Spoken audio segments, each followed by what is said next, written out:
성도님들 반갑습니다.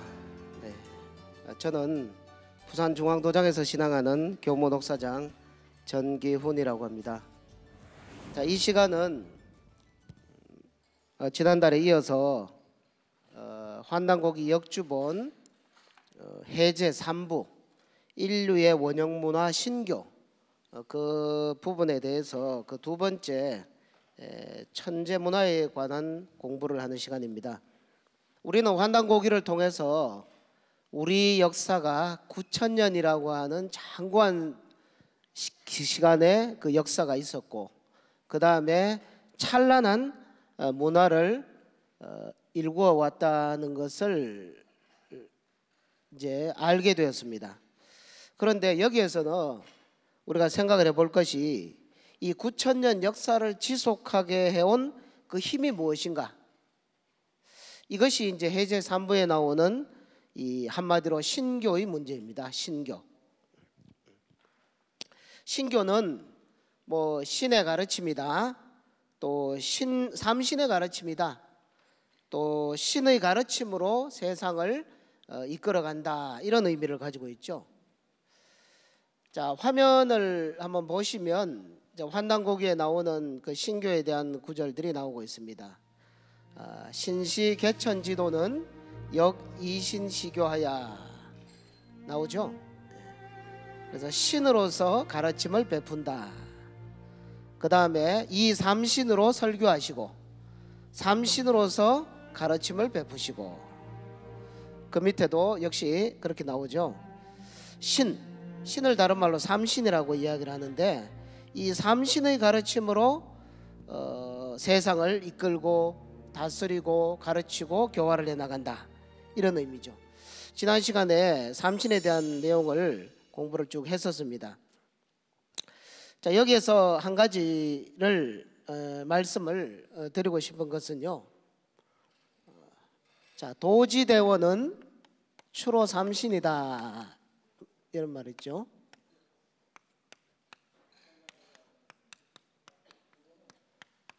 도의 큰 근원은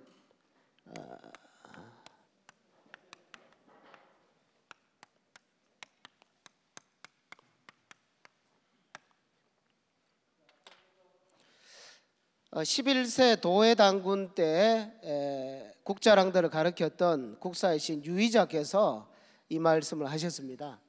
도의 큰 그 근원은 삼신에서 나온다. 도라는 것은 뭐 그 모든 것이죠. 그 모든 것은 삼신으로부터 나온다. 우리가 환단고기 역사를 볼 때 그 삼성기 첫 구절 있잖아요. 그 오완건국이 최고라. 그러면서 유일신이 제400역 지천하사, 이렇게 쭉 나옵니다. 그 역사를 논하는 데 있어서 우리 역사는 이 삼신으로부터 출발을 했다라는 것을 이렇게 선언을 하고 있는 거죠. 자, 이 삼신은 그 모든 것의 근원입니다. 근원, 모든 존재의 근원. 그런데 삼신은 손도 없고 발도 없고, 그래서 뭔가를 할 수가 없죠. 그래서 여기에서 삼신즉 일상제, 삼신일체상제, 삼신과 하나가 되어서 삼신의 그 모든 조화권을 그대로 쓰시는 인격적인 상제님, 그분이 계시기 때문에 만물을 낳고 기르고 성숙시키는 이런 것이 의미를 가질 수가 있고 실질적인 역사를 만들어낼 수가 있다는 것입니다. 여기에서 삼신과 삼신일체 상제님의 관계에 대한 것을 지난 시간에 공부를 했죠. 자, 그 다음에 이 삼신은 또 두 번째 의미가 있습니다. 이 삼신은 모든 존재의 근원인데, 이 근원이 이 눈에 보이는 이 세상으로 쫙 드러날 때는 세 가지로 또 드러나기 때문에 또 삼신이라고 하죠. 어떻게? 하늘과 땅과 인간이라는 이 세 가지로 자기 모습을 현현한다 그러죠. 현현한다. 그래서 삼신의 현현된 하늘이기 때문에 그 삼신의 그 알갱이, 꼬갱이, 그것이 들어있는 하늘, 그래서 천일이다, 이렇게 이야기를 했고, 그죠? 천일. 그냥 하늘이라고 하지 않고 삼신의 그 근본, 그것이 들어있는 하늘. 이건 살아있는 하늘이죠. 그 다음에 땅도 삼신의 자기 현현된 모습인데, 이 땅도 뭡니까? 삼신의 그 근본되는 그 생명력, 그것을 안고 있는 땅, 이런 뜻이죠. 그리고 삼신이 또 인간으로 또 현현을 하죠. 우리들, 여러분들이 바로 삼신이 자기 현현된 인간입니다. 그런데 여기에 뭡니까? 역시 삼신의 그 생명력이 들어가 있는 그 인간. 삼신은 하늘과 땅과 인간으로 자기의 모습을 드러낸다. 여기에서 우리는 우리 조상님들의 인간에 대한 정의, 인간의 무한한 잠재력, 인간의 지극히 지고한 인격의 가치, 이런 것을 우리는 참 너무너무 감탄하면서 감동을 하지 않을 수 없는 게 바로 이 삼신의 자기 현현의 문제다 이거죠. 그 다음 세 번째, 이 삼신이 하늘과 땅의 인간으로 현현을 했는데, 이 인간에게는 성과 명과 정이라고 하는 세 가지 참진자를 써서 진정한 것, 변하지 않는 것, 그 세 가지를 주셨죠. 그것을 성과 명과 정이라 그랬죠. 이 세 가지 참된 보배, 이것을 삼신께서는 인간에게 내려주셔가지고 우리 인간은 그 세 가지 성명정을 회복하는 길이 인간 삶의 길이다. 이게 삼신일체의 도다. 화농천왕께서 백두산에 오셔서 신시 개천을 하실 때 표신 삼신일체의 도가 바로 그것을 이야기하는 것이다. 이것을 공부를 했습니다. 그래서 하늘에는 삼신이 있고, 그 다음에 땅에는 인간에게는 삼진이 있고, 그 다음에 땅에는 그것을 그대로 실현하기 위해서 나라를 삼한. 여기서 한이라고 하는 것은 천지광명을 득한 인간을 한이라 그러죠. 그 광명의 인간을 한이라고 합니다. 그래서 그 광명한 인간들이 사는 나라, 그래서 진한과 번한과 마한, 이 삼한으로 나라를 다스린, 하늘의 뜻을 그대로 땅 위에다가 실현하려고 하는 그런 진리에 순종하는, 그런 진리에 입각한 그런 마음으로 나라를 통치하고 인생을 살아가려고 그렇게 노력을 한 우리 조상들의 삶의 모습을 이 삼신 문화에서 우리는 그대로 들여다볼 수가 있다는 것입니다. 자, 그 다음에 이 삼신인데요. 그런데 오늘 공부할 거는 이 삼신의 또 다른 짝이 되는 칠성이라는 게 있다는 거죠. 칠성. 그래서 삼신과 칠성을 이야기합니다. 자, 우리는 하나님을 아주 완전한 하나님, 온전하신 하나님, 이런 표현을 썼는데요. 그 온전하신 하나님을 숫자로는 이제 10이라고 하죠. 10. 그런데 이 하나님은 보이지 않는 무형의 3과 그 유형의 7수로서 이렇게 숫자의 원리로서 표현을 할 수가 있습니다. 우리 조상님들이 신을 그냥 하나님이라 하지 않고 신의 뜻을 헤아려서 삼신이다 라고 이렇게 불렀고, 그 다음에 하나님을 그냥 삼신 하나님에 그치지 않고 본체가 되는 삼신과 그것이 실제로 작용이 되는 그 칠성, 이것으로 또 나누어서 하나님의 세계를 들여다보았다고 하는 것은, 이건 정말 인류 그 깨달음의 역사 속에서 위대한 그 깨달음의 세계가 아닐 수가 없습니다. 자, 이런 어떤 우주와 신에 대한 지식과 체험, 깨달음을 가진 그런 민족이 이 지구상에 없다 이거죠. 오직 우리 조상님들이 처음으로 여기에서부터 이 신교, 삼신과 칠성 문화에서부터 시작을 했기 때문에 모든 문화의 원형, 모든 문화의 궁극의 뿌리의 역할을 할 수가 있었다는 것입니다. 인간도 하느님을 그대로 닮은 존재이기 때문에 사람의 그 혼백이 있잖아요. 혼과 백. 혼은 무형적인 거고 백은 유형적인 거죠. 그래서 삼혼과 칠백이 있다 그러죠. 삼혼과 칠백. 환단고기를 보시면 생혼과 각혼과 영혼이 있다. 이런 그 이야기들이 나옵니다. 자, 하나님은 삼과 칠, 삼신과 칠성의 이런 음양의 짝으로 구성이 되어서 이 우주 만물을 다스려 나가시는 그런 존재다 이거죠. 자, 그 다음에 화면을 한번 보겠습니다. 삼신 하나님은 본체가 되는 무형적인 존재인데 이 칠성은 북두 칠성을 가리키죠. 칠성 하나님은 어디에 계시는가? 바로 칠성 하나님이 계시는 그 하늘, 별자리가 계시다 이거죠. 그게 바로 북두 칠성이다. 우리 조상님들은 그걸 아신 것입니다. 그래서 그 화면 왼쪽에 보시면 그 장독대에 정한수가 다 떠져 있죠. 정한수 한 그릇 떠놓고 칠성을 향하여 빌었습니다. 그 다음에 그 위에 보면 고인돌이 있죠. 고인돌을 보시면 7개의 별자리가 선명하게 뚫려져 있죠.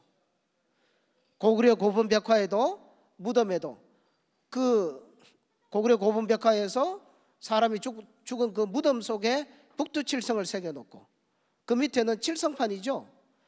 그 사람이 죽으면 그 관 바닥에 놓는 그 칠성판입니다. 7개의 별 그 표시를 해놨습니다. 자, 이것은 우리 인간이 태어나고 죽고 또 인간이 무병장수하고 또 깨달음을 얻고 도통을 하고 그 모든 것들을 하나님이 작용하시는 북두칠성의 기운을 받아서 그렇게 된다는 것을 우리 조상님들은 아셨기 때문에 이 칠성을 향하여 빌고 칠성을 향하여 정한수를 떠놓고 기도를 하던 이런 문화가 면면이 내려왔다는 것입니다. 자, 그 다음 화면 한번 볼까요? 그 아가씨 얼굴이 제일 먼저 들어오죠. 자, 이 상투머리입니다. 자, 그 위에 보시면 그 고구려 각자총이라는 그 고분 벽화에 보면 상투머리를 하고 씨름을 하는 모양이 나옵니다. 상투머리는 조선시대에 아주 뭐 고로한 선비들이 에헴하면서 상투 기르던 그런 거 정도로 우리는 생각을 하는데 그것이 아니고요. 상투라고 하는 것은 생활문화죠. 생활문화. 이 상투는 조선시대 때부터 시작된 것이 아니라 홍산문화 유물에서도 나오지만 상투를 틀고 상투를 고정시키는 옥으로 만든 옥고, 이게 뭐 5,500년 전, 6,000년 전에 그 옥고가 출토가 됩니다. 자, 그러면 6,000년 전에 우리 조상님들이 왜 상투를 틀었는가? 자, 상투라고 하는 것은 상두입니다. 상두. 상투라는 말은 상두에서 온 거죠. 상은 저 높은 곳에 있는 북두칠성 두자죠. 북두, 상두, 상투. 상투란 말이 거기서 온 거죠. 그러면 내 머리를 저 북두칠성에 계시는 그 삼신상제님이 계시는 그 칠성을 향해서 항상 그쪽으로 맞춰가지고 항상 상제님과 한 마음으로 살겠다는 그런 의지와 정성을 표현한 것입니다. 그걸 표현하는 생활문화입니다. 자, 우리 조상님들은 어떻게 천재를 올릴 때 흰 옷을 입었죠. 밝은 옷을 입었죠. 광명을 숭상했기 때문에. 그 다음에 나라 이름을 정할 때도 밝은 광명을 뜻하는 거, 관직을 이름을 만들 때도 이런 뭐 광명을 지칭하는 거, 또 집을 지을 때도 밝은 방향을 향하여 이렇게 짓고, 그런 전부 생활 문화입니다. 그러면서 헤어스타일을 어떻게 할 것이냐, 왼쪽으로 3번, 오른쪽으로 4번 이렇게 해서 7번을 꼬아서 내 머리를 저 북쪽 하늘에 계시는 상제님과 항상 안테나를 세워서 내 생활을 이렇게 하는 마음과 항상 통하게 만들겠다. 항상 기도하고 그 기도에 응답받는 그런 생활을 하겠다고 하는 그런 신실한 신앙의 표현으로서 신교를 신앙하는 우리 조상님들의 그 정성스러운 신앙의 표현으로서 상투문화를 했다는 것입니다. 우린 이것을 상투문화에 대한 생각을 완전히 이제 다르게 가져야 될 줄로 믿습니다. 자, 그 다음에 이제 본격적으로 천재에 대한 이야기를 한번 해보겠습니다. 천재, 신교의 꽃 천재 문화라고 합니다. 천재. 환단고기를 보시면, 자, 환국시대에 보면은 환인께서 주제천신, 주제천신, 천신은 하느님이죠. 하느님에게 제사 지내는 것을 주제하셨다. 그 다음에 배달시대에는 택삼칠일을 하사 제천신, 하느님에게 제사를 지냈다. 뭐 단군세기에 봐도 삼신님께 봉제, 제사를 받들어 모셨다. 그 다음에 북부여기를 보면 해모숙에서도 3월 16일 날 하늘에 제사를 지내셨다. 그 다음에 고구려 시대에도 평양에서 삼신께 제사를 지냈다. 그 다음에 대진국 발해로 넘어와서도 제3신일체 상제, 삼신일체 상제님께 제사를 지냈어요. 어디에서? 서암록 가지상. 서암록, 동암록이 있고 서암록이 있죠. 서암록은 지금의 그 요하 그쪽을 서암록이라고 하죠. 그 강 위쪽에서 삼신일체 상제님께 제사를 지냈다. 그 다음 고려시대는 없나요? 고려시대 우리가 알고 있는 팔관에나 연등회 이런 거 있죠. 이것도 바로 천재문화의, 제천문화의 연속이었다는 것을 우리는 알고 있습니다. 자, 그러면 9,000년 역사 동안 쭉 천재를 지내왔습니다. 그러다가 조선 초반 이후에 그것이 끊겼죠. 자, 이게 유구한 전통 9,000년을 우리가 천재를 지내왔습니다. 자, 천재가 뭐냐? 천재의 본질은 우리 한민족의 하나님 신앙이다, 이렇게 표현을 합니다. 자, 천재가 뭐냐? 하나님께 제사를 지내는데 제사를 지내는 그 제사의 대상이 누구냐? 바로 상제님, 다른 말로 삼신상제님, 또 다른 말로 삼신일체 상제님. 그래서 이 하느님을 대접하고 그 은혜에 감사하고 그 다음에 기원하고 이렇게 하는 그 천재 문화라고 하는 것은 우리 조상님들의 그 문화일 뿐만이 아니라 전 인류 문화의 원형이다, 이렇게 이야기를 하고 있습니다. 자, 화면 보시면 자, 서울 원구단에 황궁우와 황천상제 위패가 보이죠. 우리나라의 천재 문화는 끊겼습니다. 원래 그 대한제국을 선포한 고종 황제께서 천재를 지내던 곳은 지금 보이는 황궁우, 이렇게 상제님의 위패를 보관하는 황궁우가 아니고 그 앞에 널찍하게 3단 원형의 그런 원구단이었는데 없어져 버렸죠. 천재는 이미 그 맥이 끊겨 버렸습니다. 자, 그 다음에 천재를 지내는 날이 있습니다. 좋은 날을 택해서 삼신상제님께 천재를 올리겠죠. 그런데 우리 옛 그 조상님들의 기록을 보면 대영절, 음력 3월 16일, 그러니까 삼신상제님을 크게 맞이하는 날이다 해서 이날 강화도 마리산에 가서 천재를 지냈고요. 그 다음에 10월 3일, 음력 10월 3일 날 백두산에 가서 개천절, 환웅천왕께서 백두산으로 오셔서 문명을 여신 그날, 우리 지금 10월 3일 개천절은 양력 10월 3일 날 단군 할아버지가 고조선을 건국한 날로 알고 있잖아요. 그런데 개천절은 그게 아니라 환웅천왕께서 신시 배달을 여신 그날이 바로 개천절입니다. 자, 이날 천제를 지냈다 거고요. 자, 그다음 화면 보겠습니다. 천제를 지내는 장소가 있죠. 아무 데서나 지내는 게 아니죠. 천제를 지내는 곳을 소도라고 이야기하죠. 소도. 소도는 천제를 올리던 성지다.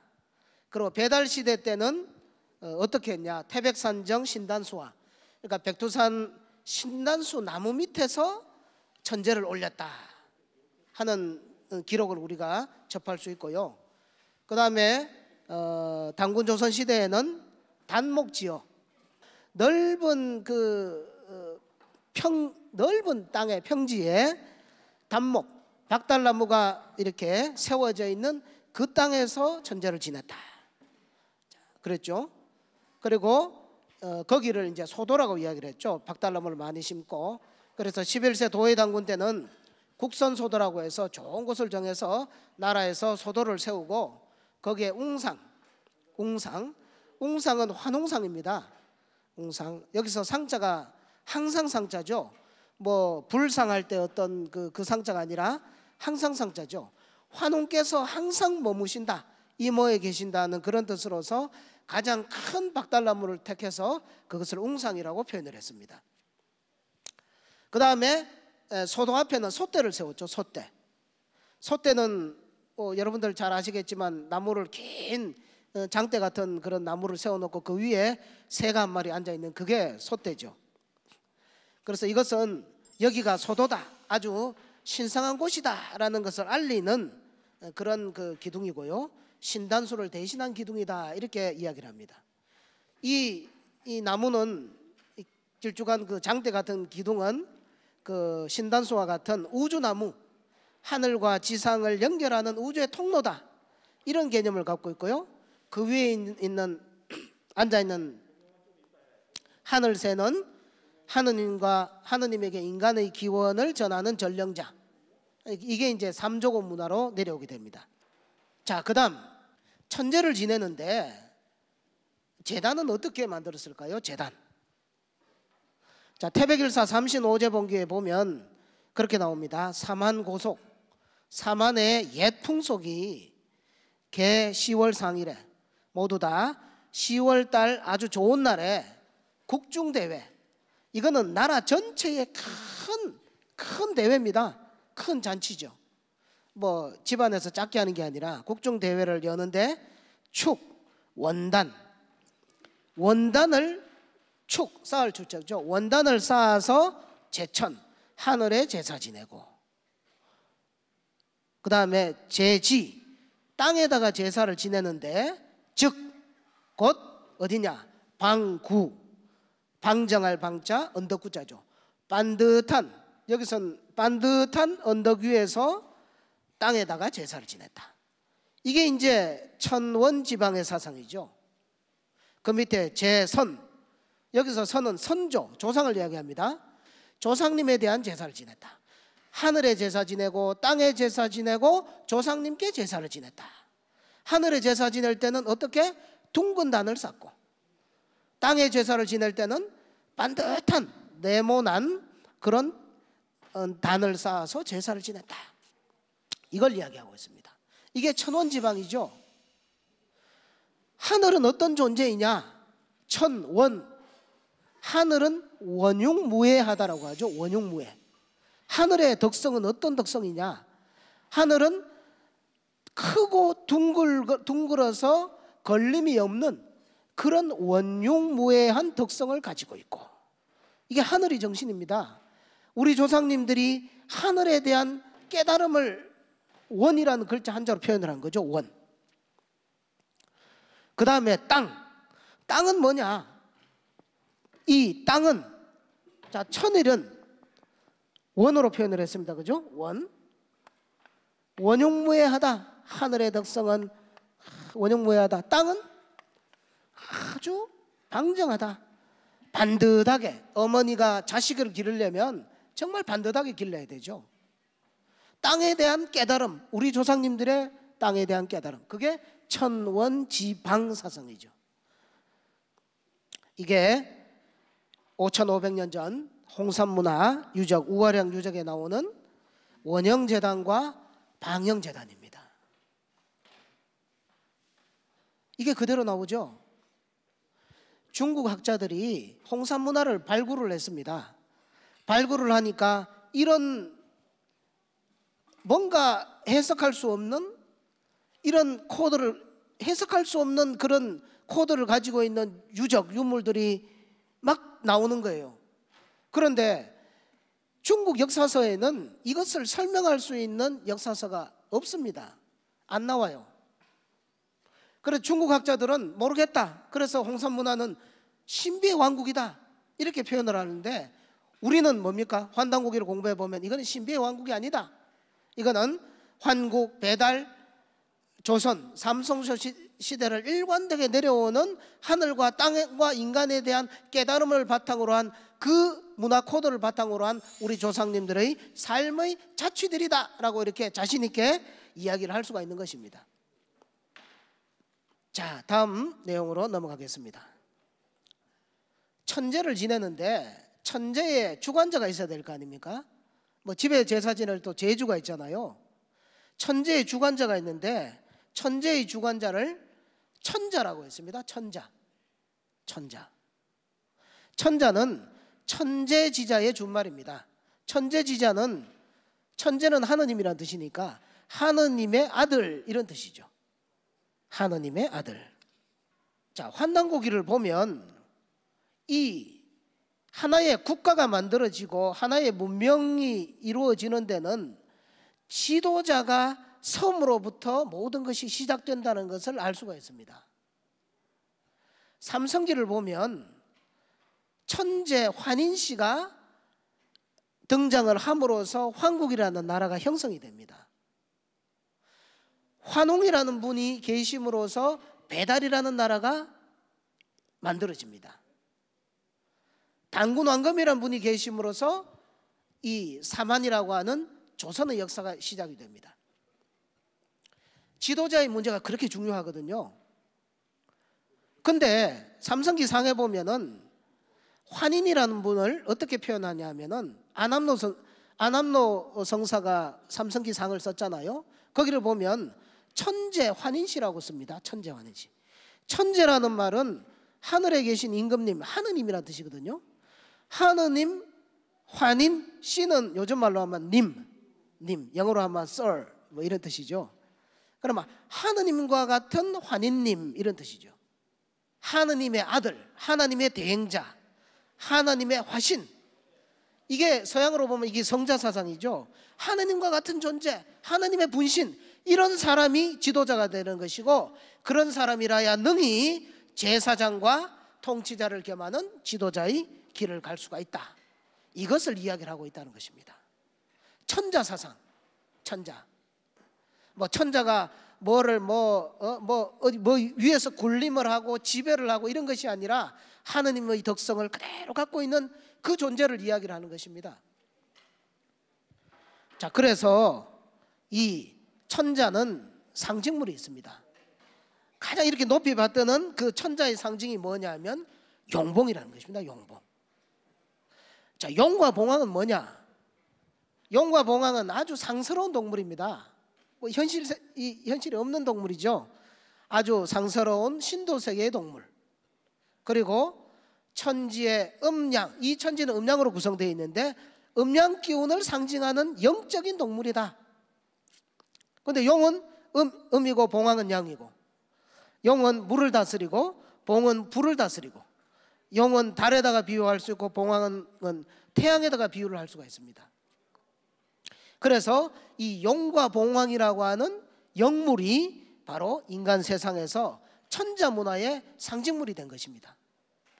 서양에도 보면 서양 귀족들 보면은 서양 귀족들이 자기 가문의 문장을 뭐 독수리 문장, 그죠? 호랑이 문장, 사자 문장 이런 걸 쓰잖아요. 그런 것처럼 그 천재의 주관자이신 하느님의 아들, 하느님의 대행자에 대한 상징물이 용봉이었다는 것입니다.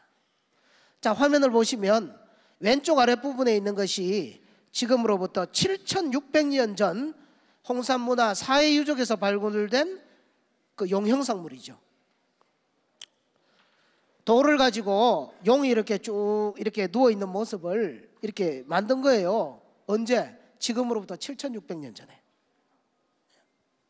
그 위에 보시면 옥조령이 나오죠. 홍산문화에 보면은 이 옥으로 그 용으로 용형상 옥으로 만든 용형상물이 나옵니다. 그리고 오른쪽에는 봉황이죠. 우리나라 그 대통령 상징 문양이고 밑에는 경복궁 근정전에 있는 봉황 상징물입니다. 자, 이 용과 봉황 이것이 천자의 상징. 이 용복 문화가 어디서 출발했느냐? 바로 동북아 우리 한민족의 조상님들의 정신 세계 속에서 국가를 경영하고 지도자를 받드는 그런 문화에서 출발이 되었다. 이것을 뚜렷하게 들어봐야 정산도 도전에 나오는 이 용봉의 문제가 그냥 이게 제대로 깨지는 것입니다. 자, 그 다음에 삼조고를 이야기하지 않을 수 없죠. 삼조고. 이 봉황 문화의 원형이 삼조고에서 왔다 이렇게 이야기를 합니다. 삼조고는 태양 속에 들어있는 세 발 달린 까마귀죠. 태양은 광명의 상징입니다. 환단고기에 보면 이 광명이라고 하는 것은 삼신지 실덕이다. 삼신의 참된 덕성이다. 이런 표현을 합니다.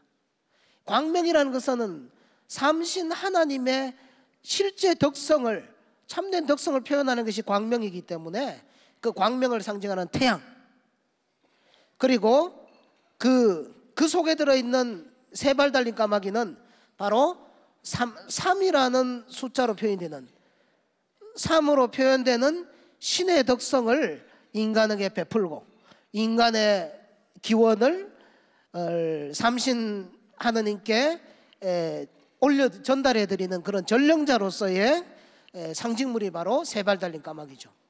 이것이 시간이 쭉 지나오면서 봉황으로 변형이 되고 그 다음에 음양 오행 사상이 들어오면 사상이 구체화되면서 주작으로 이렇게 그 형상을 이렇게 바꾸기도 합니다. 그렇지만 그것은 전부 삼조고에서 그 원형을 찾아볼 수가 있고 그것이 나중에 천자문화의 상징인 봉황으로 상징화되었다. 이런 것을 말씀을 드릴 수 있겠습니다. 자, 시간이 많이 되었는데요. 자, 신교의 다양한 민속 문화를 보겠습니다. 자, 어아가 천재를 지낼 때 부르던 노래, 요즘으로 말하면 애국가, 삼신 상제님을 맞이하는 노래. 그 다음에 아리랑. 아리랑은 하느님과 하나가 된다는 그런 뜻을 담고 있다고 합니다. 그리고 강강술래, 환무라 그러죠. 둥글게 고리를 지어서 우리가 뭡니까 천재를 지내고 나면은 그 다음에 음주가무를 했다 그러잖아요. 거기 단서를 달았죠. 어떻게 달았냐? 옛날 우리 조상님들은 천재를 지냈다. 그 다음에 천재 지내고 나면 음복합시다 그래가 막 먹고 마시고 춤추고만 했는 것이 아니라 그 전에 뭐 했느냐? 바로 연천경 강신고라 그러죠. 연천경, 천부경을 강연하고 그 다음에 강신고, 3일 신고를 강독을 했다. 그러니까 요즘으로 보면 진리를 강독했다 이거죠.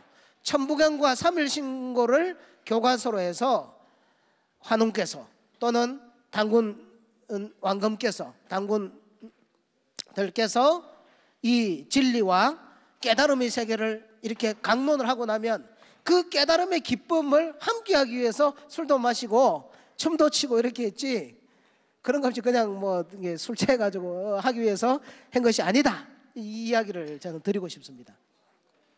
자, 강강술래 하면서 그런 그 축제의 제전을 했다. 그 다음에 윷놀이도 이 삼신문화에서 나온 것이고 이 자부 선생이 만들었다 그러죠.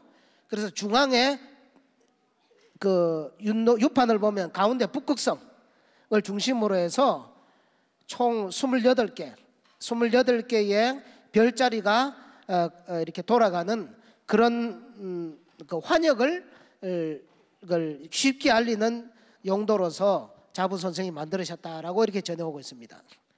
그 다음에 태극의 형상을 담은 씨름, 그 다음에 댕기, 부루단지, 고수레, 오방새 이런 것들이 쭉 있는데요. 자, 뭐 그림에 보이죠?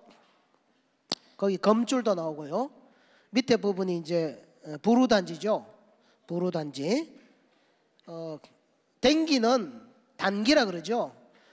단군 왕검께서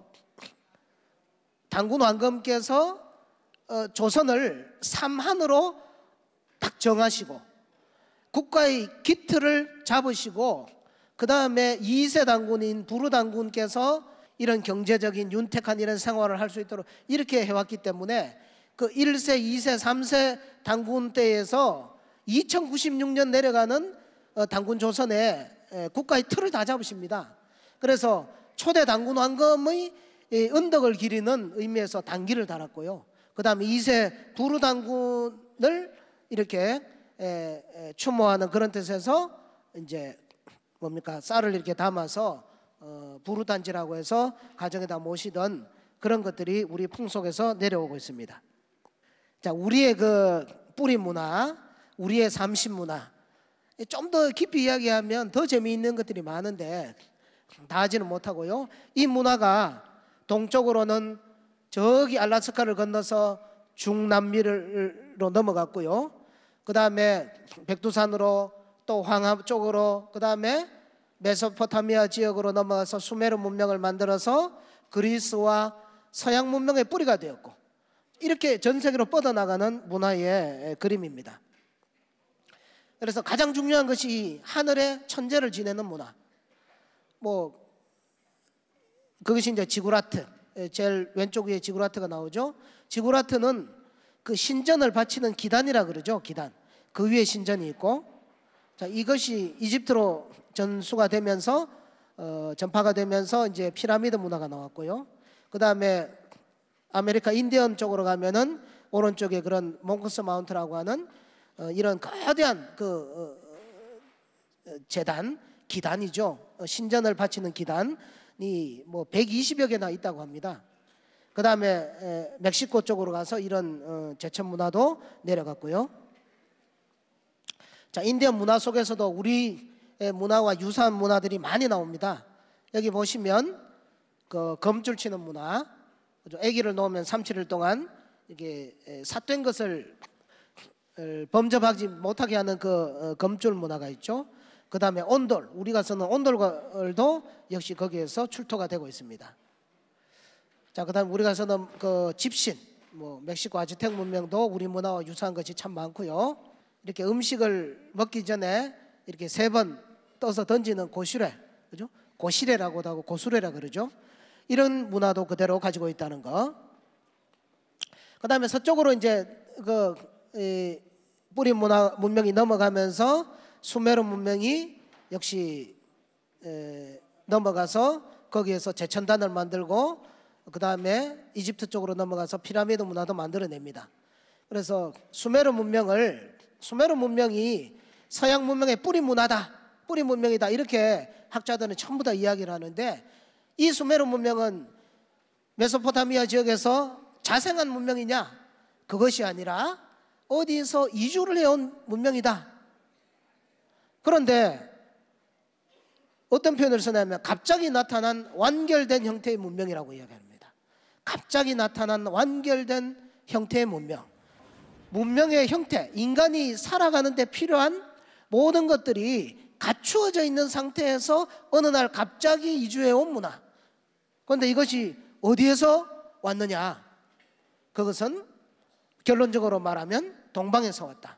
그 동방에서 온 사람들은 제일 밑에 보시면 블랙 헤디드 피플, 검은 머리의 사람들이었고, 60진법, 우리 천간, 우리 십간 12지 쓰는 거 있죠.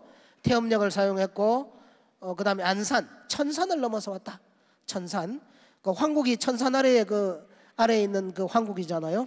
그리고 슈메르 언어와 한국 언어에 유사한 것이 너무너무 많다. 그래서 이 수메르 문화는, 이 문명은 동방에서 이주해온 고급 문명이었고, 이것이 그리스, 이집트, 서양으로 전파되어 나갔다. 여기에서 보면은 그 메소포타미아 지역을 오랜 시간 동안 통치를 했던 사르곤 왕이 상투머리가 나옵니다. 상투. 자, 상투의 의미는 아까 이야기를 했죠. 이거 보면서 이거 머리만 뾰족하면 다 상투냐? 이렇게 이야기할 수도 있고 한데, 생활 문화를 가만히 들여다보고 삼신 문화를 가만히 생각을 해보면 이 상투라는 것이 얼마나 우리가 생활을 하면서 하느님과 나와의 관계를 이렇게 지극한 하나의 일체가 되는 관계로 하려고 했던 그런 수행의 문화, 자기 몸을 닦아 나가는 문화, 이런 것들이 바탕이 되지 않고는 이런 상투머리가 나올 수 없다는 것을 우리는 깨달아야 된다고 생각을 합니다. 자, 그 다음에 북경 천당공원에 보시면 원구단이 나오죠. 아까 홍산문화에서 봤던 원형 3단, 우리 조상님들이 하늘에 대한 깨달음, 땅에 대한 깨달음으로서 하늘에 제사 지낼 때는 원단, 땅에 제사를 지낼 때는 방구, 거기에서 제사를 지냈다는 것을 아까 분명히 확인을 했습니다. 이것이 중국 문화에 그대로 전수가 되어서 펼쳐지고 있습니다. 자, 마지막으로 일본 속의 삼신문화, 거기 뭐 대형 검줄이 있죠.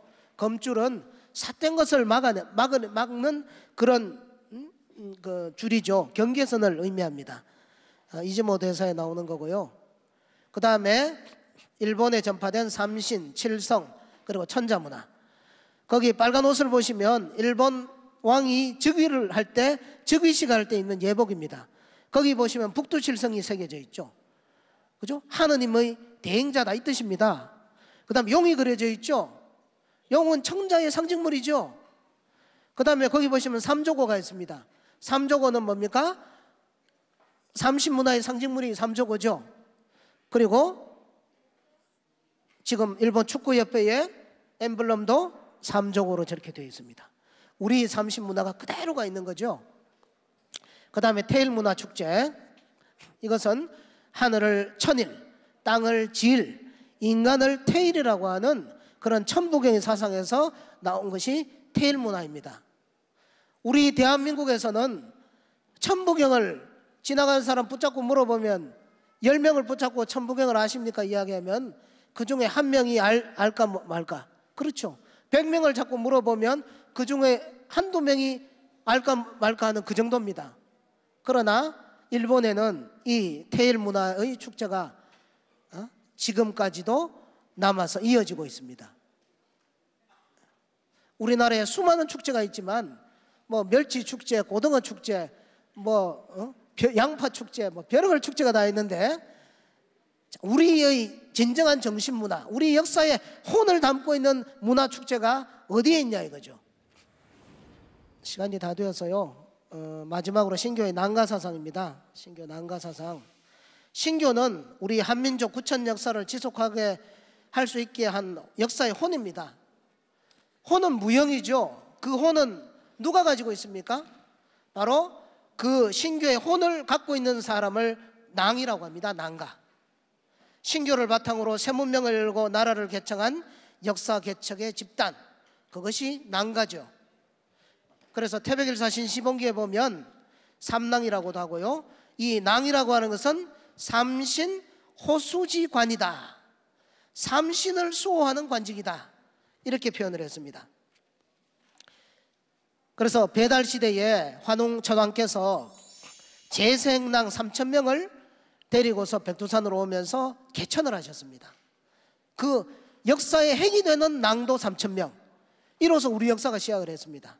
그 다음에 옛조선시대 때는 국자랑, 북부여시대 때는 천왕낭, 삼국시대 고구려 때는 조의선인, 백제는 무절, 신라는 화랑, 고려는 제가화상, 조선시대 때는 천재문화가 많이 수그러들었지만 그래도 선비 정신, 동학혁명의 이런 정신들로 간신히 이어져 내려왔습니다.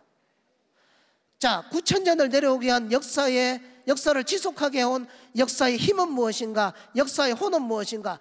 그 힘과 그 혼은, 무형의 그 혼은 누가 가지고 있는가? 낭가가 가지고 있다 이겁니다. 그 낭가들이 있었기 때문에 역사는 지속되고 찬란한 광채를 유지해 올 수 있었습니다. 지금 대한민국의 낭가는 어디에 있습니까? 한번 깊이 한번 생각을 해보시기 바랍니다. 월드컵 때 대한민국을 그렇게 떠드는 그 사람들이 난가일까요? 축구 응원단이 난가입니까? 바로 오늘 천재 어머니 대천절을 봉행하면서 천재 문화의 유구한 역사를 복원시키는 이 자리에 함께하신 여러분들이 이 대한민국의 진정한 난가이고 앞으로 다가오는 뿌리 문화가 열매 문화로 원심반번하는 이때에 그 일을 하실 주인공이라는 것을 믿어 의심치 않습니다. 이 말씀을 전하면서 오늘 말씀을 마치도록 하겠습니다. 감사합니다.